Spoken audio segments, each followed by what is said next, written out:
Bonjour, alors aujourd'hui on va aborder la question du traumatisme et de sa gestion. Vous savez, je vous en avais déjà parlé dans une autre chronique en disant qu'on allait aborder ce sujet-là.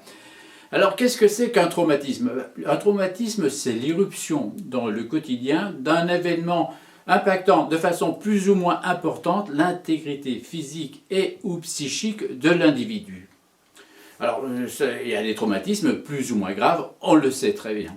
Mais on va voir que si le traumatisme c'est préoccupant, ben la façon dont on le gère peut être plus préoccupante encore. Alors, donc le traumatisme, c'est quelque chose d'imprévisible. On va prendre un exemple simple. Il vous est arrivé à vous, comme à moi, d'avoir un petit accident matériel de voiture, un accrochage en voiture.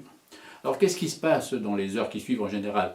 Eh bien, on va raconter et re-raconter encore l'événement. Ben, il s'est passé ci, il s'est passé ça, ça s'est passé comme ci, ça s'est passé comme ça. On raconte et on re-raconte encore plusieurs fois l'événement. On le revit en quelque sorte. Pourquoi est-ce qu'on agit comme ça?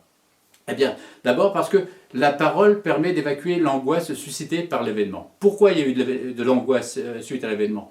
Parce qu'on est passé au cours du traumatisme de quelque chose de connu, d'une situation sécurisante ou sécurisée en quelque sorte, à quelque chose d'inconnu. Et à ce moment-là, on est déstabilisé, donc ça génère de l'angoisse.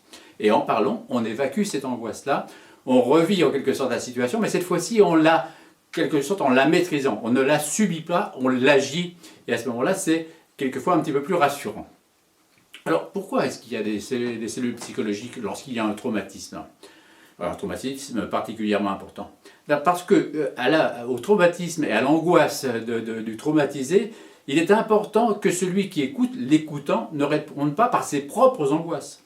Parce que c'est ce qui se passe quelquefois, hein, quand on parle de ses soucis ou de ses traumatismes à d'autres, l'autre raconte aussi son histoire, il peut répondre par ses propres angoisses. Non. Dans le traumatisme, il est important que l'écoutant ait une réponse neutre et bienveillante. Neutre et bienveillante, ça ne veut pas dire qu'il s'en fiche, pas du tout. Ça ne veut pas dire qu'il minimise ou qu'il augmente le problème, certainement pas. Non, il écoute simplement, il écoute, il accompagne, il remet en situation, il resitue, il accompagne surtout et il écoute surtout, ce qui permet aux traumatisés d'évacuer petit à petit ses angoisses et de retrouver petit à petit un peu plus de sérénité.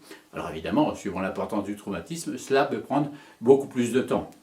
Donc voilà un petit peu ce qui se passe lorsqu'il y a traumatisme. L'importance de sa gestion est fondamentale, parce qu'on voit bien, si à l'angoisse du traumatisé répond l'angoisse de l'écoutant ou des écoutants, on voit bien à travers les événements actuels, en particulier la dramatisation qui est faite de ce que l'on vit actuellement, cette dramatisation-là rajoute de l'angoisse à l'angoisse, et ça ne permet pas du tout d'avoir des idées claires et d'avoir des réponses appropriées à la situation que l'on vit.